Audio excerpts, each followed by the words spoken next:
Hey, g'day, boys and girls, Sheilas and blokes. My name is Jacob, and today I'm finally making a video about Monster Hunter Stories Free, because we have about 3 trailers already out for this game, and I haven't said a word about it on this channel outside my live streams, which not many people watch, understandably. This is kind of a different video. I'm gonna say this real quick. Oh my god, that bird is really loud outside. Kind of on theme though, because I was going to say, please excuse the background noises I have going on right now. This is a very different kind of video because 1, it's not scripted, I'm just going to be rambling about this game, and 2, I have my window open, so there's going to be traffic, there's going to be birds and all that from like the tree outside. It's hot, it's 27 degrees today, 20 degrees Celsius.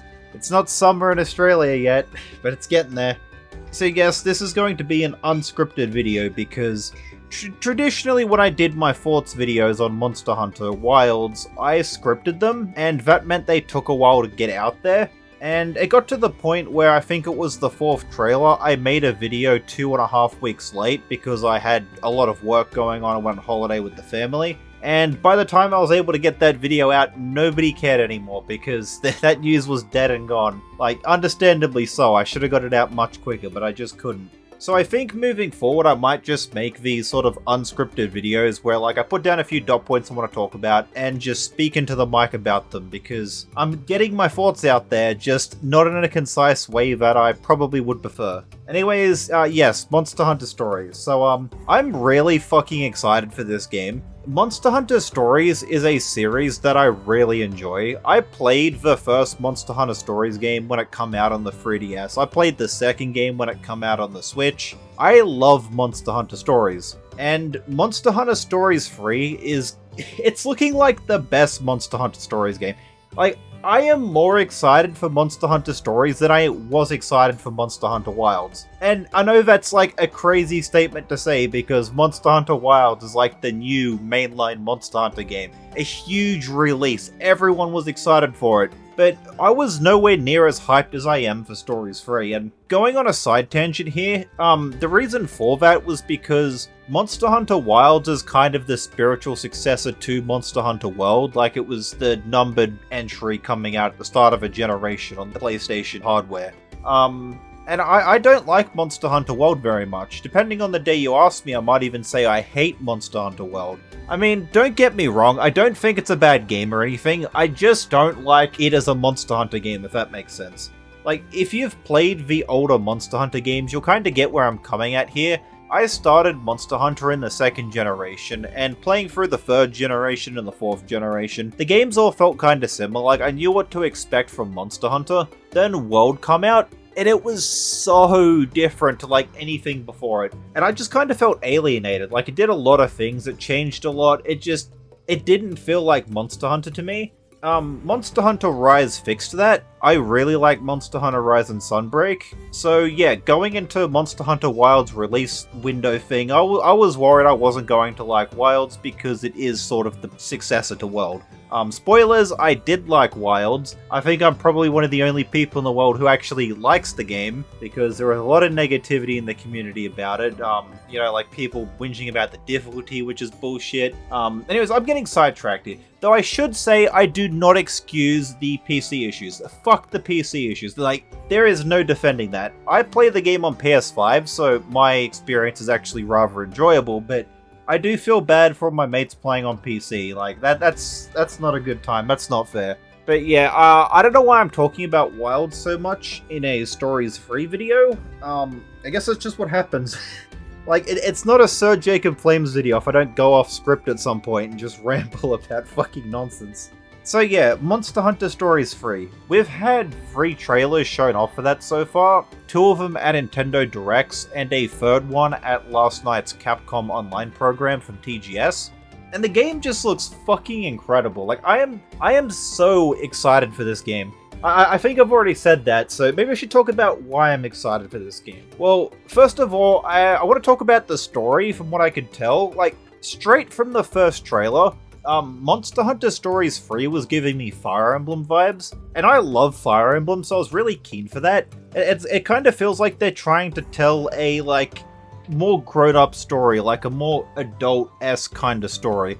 I mean, I don't think the game's going to go full Game of Thrones level of drama and violence and all that kind of stuff. And it also doesn't have to. The Fire Emblem games I was talking about earlier when I first saw it, they still cover stuff like the kingdom politics, racism, bloody killing people, like the murder, just like senseless conflict, like showing like all the dark sides of war and stuff like that, while still making the game for a teenage audience. So you can still tell these kind of mature war stories and still target it towards a younger audience. And I'm fine with that. I love a majority of the Fire Emblem games. When they're trying to be good stories, they're good stories. And when they're not, well, they're cringe bullshit that the entire community dunks on because it's bad. But I don't know. What... Look at me go rambling about Fire Emblem now. Oh my god, this is the most un-Monster Hunter Stories free video on YouTube. So Monster Hunter Stories 3, from what we could tell so far, has the two different kingdoms themed around red and blue. I think it's the Azurite Kingdom and the Crimson something kingdom? I don't know, but they're themed around red and blue, which is pretty cool. And we got the conflict between them. Like, we see full-on battles with the people riding their Monsties, like jousting, like they got the bows, like the monsters all have the armor on, like they've got barding of the kingdoms, and it's really fucking impressive. This is a side of Monster Hunter we've never seen before, and I'm keen. Like, yes, this game's technically non-canon to the main series, so none of it matters, and the jury is still up on whether this game's canon to the first two stories games. But in a way, I don't really care, because looking back at Fire Emblem again, most of those games aren't connected to each other anyways. Nearly every entry is its own standalone thing, and even the ones that are connected typically are just set in the same universe centuries apart. It doesn't matter. Like, what I want is a good game that I'm playing now, and I don't really care if it ties into the old ones. So yeah, like I want to see them go ham. I want to see the war stuff. I want to see like them talk about the politics, because it seems like the protagonist's mother, which by the way, the protagonist is like an adult now, so that's already showing that like the story is more mature because the characters are more mature. The protagonist is more mature. His mother, or her mother, depending on which gender you pick, just fucks off with like one of the Rathaloses. So we've sort of got like that family kind of drama thing here going. She's called the Traitor Queen. I think she's the character we see on the key art riding the cool looking Rathalos with that barding on. Like, look at the sword thing on the tail. That's so cool. I hope we get bardings for the monsters in this game. It'd be disappointing if we don't, given the amount that basically all the nameless NPCs get.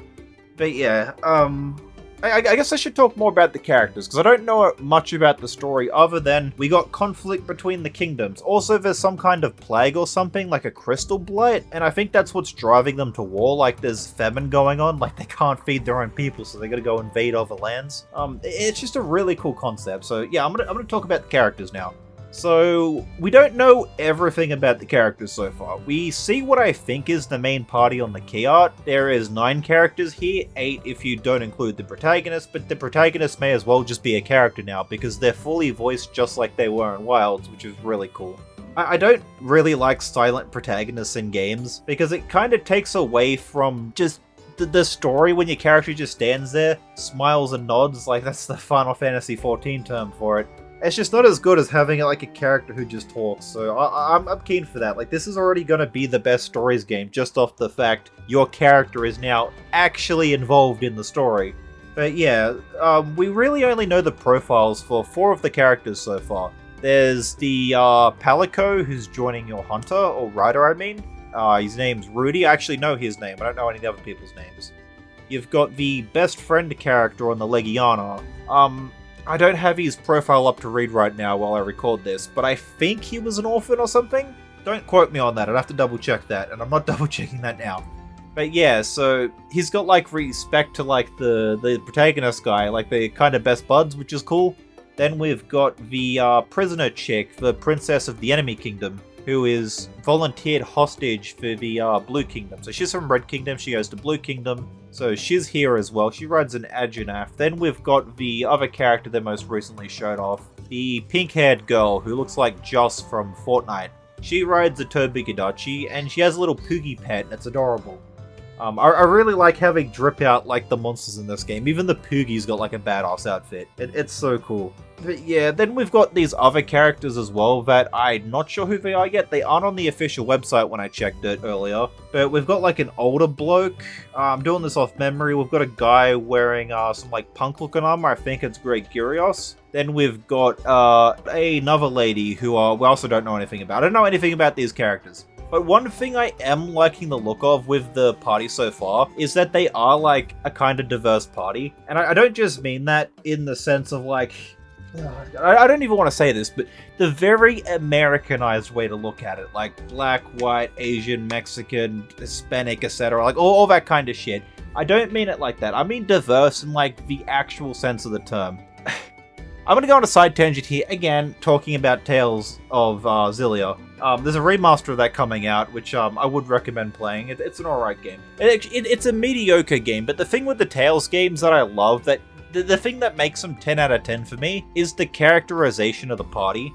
These games have a very diverse cast. You've got people from all walks of life, all age brackets, different nationalities, different like social standings, positions, all that. It's just really cool seeing the interesting dynamic that brings to the game's story when you have these different like worldviews clashing and interacting and learning from each other. And yeah, so I should probably draw this comparison back to Monster Hunter Stories 3 with the party we have. We have the different social standings because we got like the princess and the prince of the two kingdoms together, and they're like mixed in with the commoners and stuff. We've got like the elderly bloke, and we've got like the young girl as well. So we've got like different age brackets as well. You have the young people looking up at like the elderly, and the elderly like trying to guide the young people on the right path and just make the correct choices. I don't know. These are very cliche examples I'm giving here, by the way, but they're still good. The point I'm trying to make here is, I just like where this is going, and I think the one thing that could fuck all of this up is if they make the main party similar to how they work in Stories 2, because there wasn't really a party in Stories 1, like you had people that traveled with you, but they weren't there for the whole game. They didn't participate in battle because there was no like party system, it was just you and your monster. Stories 2 has the party system, but the problem I have with that game is the party's never really together, like, at all. I think there's like maybe 2 times you have 2 different party members interact, but most of the time it's you go to a new area, you have a party member join you, you go through that area, learn about the party member, have flashbacks, learn about them, blah blah blah. Then you go to the next area, and then they say, "Oh, sorry, mate, I can't come with you. I gotta stay here because fucking who knows what reason they make up at the time." So you go to the next area, and you get a new party member, same kind of stick, like, "Oh, here's my flashback. Oh man, I knew your grandfather. Oh, you gotta go there? Sorry, I can't come, but good luck." And it just feels weird because you've got like all of these really interesting characters, but they never really interact, and you can't freely choose who to bring along either until after you finish the game, in which case you have free reign over which NPC to bring. And at that point, there's just some NPCs that aren't viable options, like the chick from the first area, the lady with the Velocidrome. Don't quote me on this, right, because I didn't really play the endgame that much. Excuse the dog, sorry if that's picking up on the mic. Oh, excuse me, a dog was just barking for like a minute straight. Where was I? I think I was talking about the Velocidrome girl. Don't quote me on this because I haven't played the endgame of Monster Hunter Stories, but I don't think she's a viable option to bring along if you're doing like any of the late fights, because she's using a Velocidrome like a fucking shit monster. And granted, you can make shit monsters really overpowered in the Stories games through gene splicing, but correct me if I'm wrong, I don't think you can do that for party members. So even though you can still use these later party members and bring them along, like, they're not involved in the story anymore, they're outclassed and stuff, it's sad. So the one hope I have for Monster Hunter Stories 3 that'll make or break this entire game, like, it'll define whether it's the best Monster Hunter Stories game, or just another Monster Hunter Stories game that's overall just okay, is if you can have, like, your whole party together traveling with you at all times. Because again, one of my favorite things in, like, RPGs, Tales games especially, is the party dynamic, like the characters interacting with each other on the journey. It's just so fun to see. I don't know if it's just me, but I love the characterization and the banter between these, like, characters in RPGs, watching them grow, And that's again where I say the diverse party comes into it that makes it more interesting, because you got these clashing ideologies, like they see things from different perspectives, they don't always get along, maybe certain people hate each other for some reason. And I hope we have that here. I hope that all of the rangers are traveling on whatever journey we're going through and stories through together, and we can just freely switch between the party members, and then when a cutscene boots up, or 6 or 7 or 8 of them, however many you have at the time, they're all together just trying to figure shit out. I should probably talk about the Monsties now. I don't have too much to say about these, I don't think. I have a bit to say about the Rathalos, though. I don't like that we're using Rathalos again, because this is the 3rd time in a row we've had Rathalos as our, like, I guess you could say the starter Pokemon's the best way to put it, like, your main monster.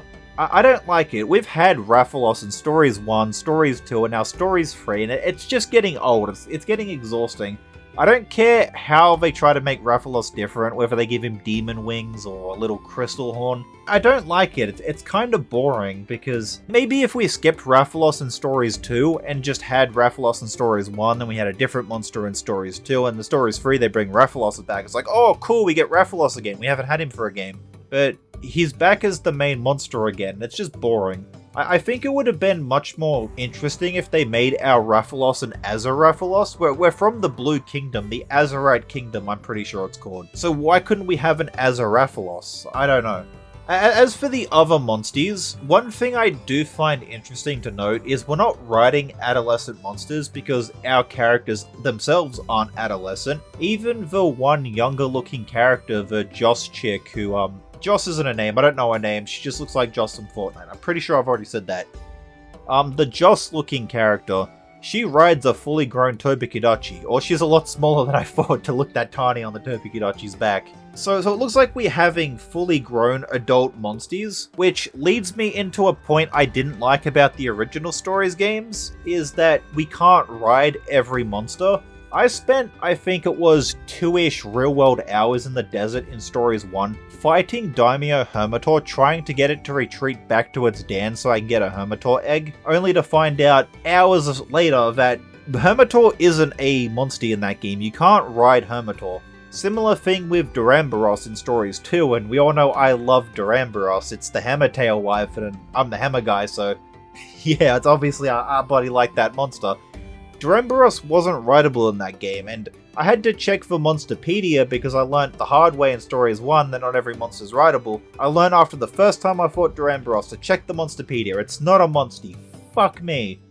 So I'm hoping that now they don't have to model adolescent monsters, that we could get every monster you fight in-game as a Monstie, because now all you have to model is the saddle on them, unless we get barding, in which case you might have to make barding too. I don't know how that'll work just yet, but point being is they don't have to put assets to making a fully grown adult monster, a baby monster for like the animation when you hatch the egg, and an adolescent monster to ride on, because it looks like we're just cutting out the middleman entirely. There's no adolescent monsters. So please put those at like the dev time into making every single monster rideable. Like all you've got to do is put a saddle on them. It's that easy. I don't care if some of them don't make sense. But yeah, I want to ride a Daimyo Hermitor. I want to ride a Duramboros. You made Pleshiov mountable. You've made a big effort to show Pleshiov in those first 2 trailers at the Nintendo Directs. And Pleshiov was in the previous game. It just wasn't a Monstie. So yeah, it's looking like there's signs that it could be the case. So I'm hyped for that.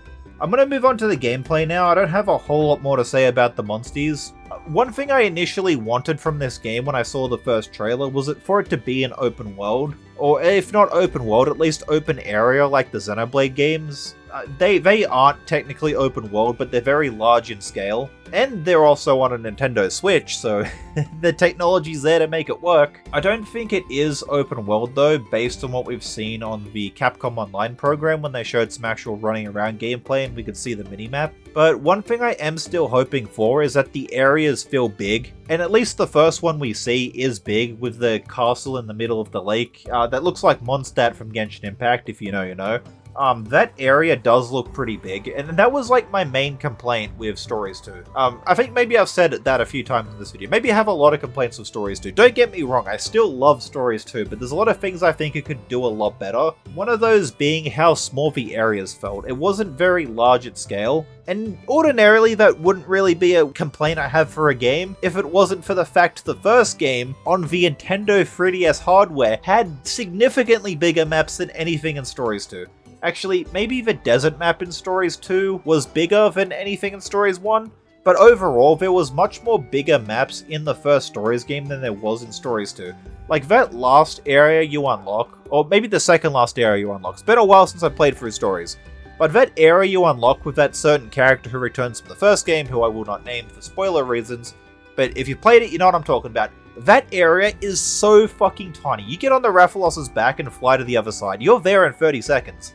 It is really small, and same for the area before that, the Sakura area. It's also really small. And the area before that is the desert, so maybe that one's not small. But yeah, you know, the first area is small, the ice map isn't as small, but it could still be a lot bigger. That's just my complaint. Like, this is the sequel. You gotta make things bigger and better, and it didn't feel like that. Like, again, the game was still really good, but it didn't really feel that interesting exploring it, because there was no far-off fiestas. Like, when you first start Monster Hunter Stories 1, and you, like, exit the village, and you look out in the distance, it looked like fucking dog shit texture-wise, but you get past that stuff, like I can, and it was really pretty. So that's what I'm hoping for with Stories 3, and it already is off to a good start with the Azurite capital, I think is what it is, or maybe it's just like a city. I don't know what it is, but the Lake City, that area looks big, and it looks good, it looks pretty. I'm fucking excited. Anyways, real quick for the battle system, because this is looking like it's going to be a long video. But yes, the battle system. I don't really have anything much to say about the battle system, because I thought it was already, like, perfected in Stories 2. Like, Stories 2's battle system's one of my favorite turn-based RPG battles. It's just really fun. I know that's crazy to say for a game that, when boiled down to it, it's just scissors, paper, rock, but scissors, paper, rock can work. Like, I don't know if anyone's played Dinosaur King on the original DS, but that was the first game I played that did scissors, paper, rock style battles, and it did it really well. Actually, thinking about it, Dinosaur King was just kind of like Monster Hunter Stories before Monster Hunter Stories, because you had the characters on the dinosaurs, now collecting the dinosaurs, going around fighting other dinosaurs into rock, paper, scissors, turn-based combat. It's like Monster Hunter Story 0. Anyways, it doesn't matter. I did see they are adding Longsword to the game, which makes me question if they're also going to add another blunt and piercing weapon, because if you didn't know, in Monster Hunter Stories, you've got the Greatsword and Sword and Shield for cutting type, Hammer and Hunting Horn for blunt type, and Gunlance and Bow for piercing type. Gunlance and Bow were added in Stories 2, and the other weapons were Stories 1. Stories 1 didn't have type stuff. None of this matters. Point being, right, we now have 3 cutting weapons, 2 impact, and 2 piercing. So might they try balancing it out by also adding, like, lance for the piercing, or I don't know what they're gonna add for impact, to be honest. Hammer and Hunting Horn are the main blunt weapons in the Monster Hunter series. My mate Flimsy Mango said they might add potentially Charge Blade as the other blunt weapon. It's probably the closest impact weapon we have, but it's primarily a cutting weapon, so I don't really know what they're gonna do with that. They might try making it something new up. They could bring Tonfa back. I think Magnet Spike's unrealistic, but they could bring that back. Who knows? Or they could just not add anything at all. Like, maybe there'll just be 3 cutting weapons now, and then you've got 2 of the others. It doesn't really matter, because I'm still going to be using Greatsword, Hammer, and Bow. Like, you can't change my mind. Actually, maybe if they add Lance, I might play that over Bow. Who knows? But yeah, that's pretty much all I've got to say. And again, I will reiterate, this is why I script my videos out for my thoughts videos, why I spend a couple hours trying to think of what I want to say, because otherwise I'll just talk about like something that could be summarized in 2 sentences for like 5 minutes, and it's ridiculous. If anyone's still here watching this video, then my god don't I fucking appreciate you. And I'd also appreciate it if you let me know if you like this kind of unscripted, just rambly kind of video. Hopefully it sounds fine, I'm not really sure, I haven't listened back to it just yet. There has been times where I think the background noise might be too bad, like that point where the dog was barking, my god, I'd just stop talking there. As for the birds on the other hand, in that tree, I'm not really sure. Traffic I hope's not too bad, but yeah, like, the Australian summer, it don't fuck around. It don't fuck around, I'm telling you that right now. Anyways, if you made it through to the end of the video, please like the video if you liked it, or dislike it if you didn't. I'm open to dialogue in the comments, so let me know about what I said, because I already forget half of it, so I appreciate a reminder. And just basically just let me know if you like Monster Hunter Stories Free. Do you like the look of it? Are you excited for it? You already know I am. But yeah, please subscribe for more content like this. I will still be making Monster Hunter content. I haven't made any Monster Hunter related videos in a while. Sort of got a bit slack on that, but I do want to make more. I want to make more on Stories Free as well, because bloody hell am I excited for this game. Alright, that's all. Have a good one, people. Cheers.